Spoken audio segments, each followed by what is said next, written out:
આક્ષેપ સાથે આપ એમએલએ કલેક્ટરની કેબિન બહાર પલાઠીવાળી બેઠા।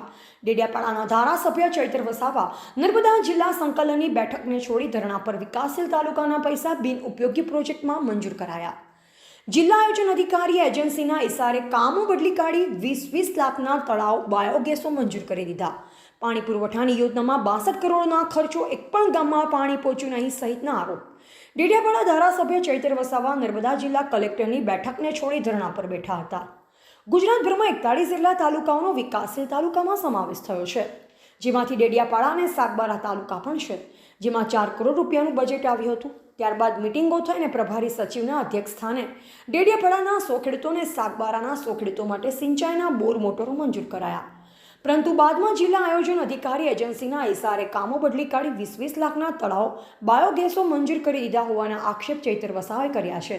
લોકોને બિનઉપયોગી હોય તેવા પ્રોજેક્ટને મંજૂર કરી ગેરરીતિ આચરી છે। આજે આપ ધારાસભ્યે તેમના કામોને સમાવવા માંગો છો કે કેમ તે સવાલ કર્યો, પરંતુ કોઈ જવાબ આપવા તૈયાર નથી।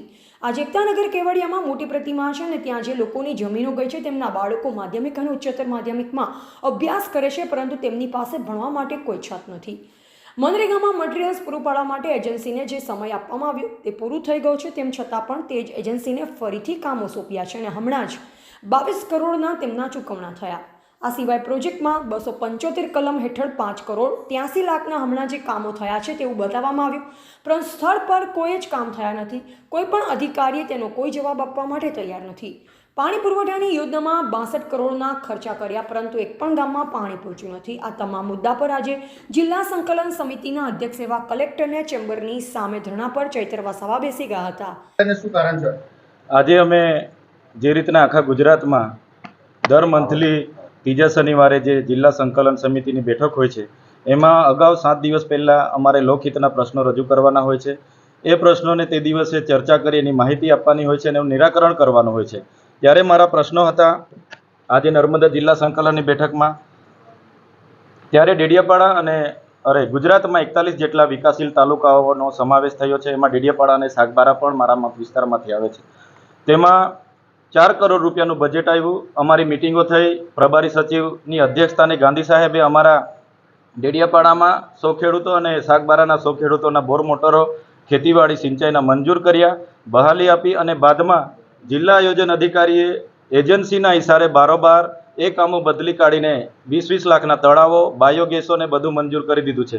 ત્યારે લોકોની બિનઉપયોગી કામો મંજૂર કરીને ખૂબ મોટું એમણે એમાં ગેરરીતિ આચરી છે અને આજે અમે અમારા કામો સમાવવા માંગો છો કે કેમ એ બાબતે પ્રશ્નોમાં એમણે જવાબ કંઈ આપવા તૈયાર નથી।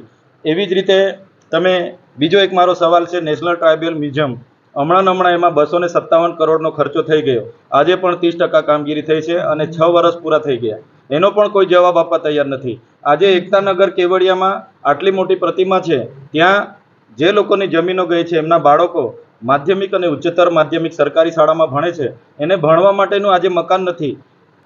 સરદાર સરોવર નિગમના જર્જરિત મકાનમાં ભણે છે, એ બાબતે પણ કોઈ ખુલાસો આપવા તૈયાર નથી કે ક્યારે નિહાળ બનાવીશું, શું કરીશું। સાથે સાથે મનરેગામાં જે એજન્સીનો સમય મર્યાદા પૂરો થઈ ગયો છે મટીરિયલ પૂરું પાડવાનું, છતાંય એ જ એજન્સીને રિન્યૂ કરીને આ લોકોએ ફરી કામો હોપવાના અને હમણાં જ 22 કરોડના એમના બિલોના ચૂકવણા થયા। એવી જ રીતના આપણે પ્રાયોજનામાં 275 કલમમાં જે પણ 5 કરોડ ને 83 લાખના હમણાં કામો થયા છે, સ્થળ પર થયા નથી, છતાં અધિકારીઓ જવાબ આપવા તૈયાર નથી।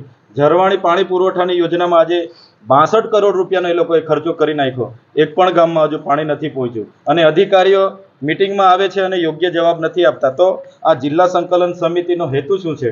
અમે અહીંયા થોડા ચા પાણી કરવા આવીએ છીએ, અમે અહીંયા થોડા બેસીને વાર્તા સાંભળવામાં આવીએ છીએ, એટલે અમને અમારા લોકોના પ્રશ્નોનું યોગ્ય નિરાકરણ આવે એટલા માટે અમે આ જિલ્લા સંકલન સમિતિના અધ્યક્ષ એવા કલેક્ટર સાહેબની ચેમ્બરની સામેના દરવાજા પર ધરણા પર બેઠા છે। કલેક્ટર સાહેબ, ડીડીઓ અને એસપી અને ડીસીએફ સાહેબ આવીને આ યોગ્ય નિરાકરણ, યોગ્ય ખુલાસો કરશે, પછી જ અમે ધરણા પરથી અહીંથી ઉઠવાના છીએ। રિપોર્ટર અંગુની જાકીર, સંબંધ ભારત ન્યૂઝ, ભરૂચ।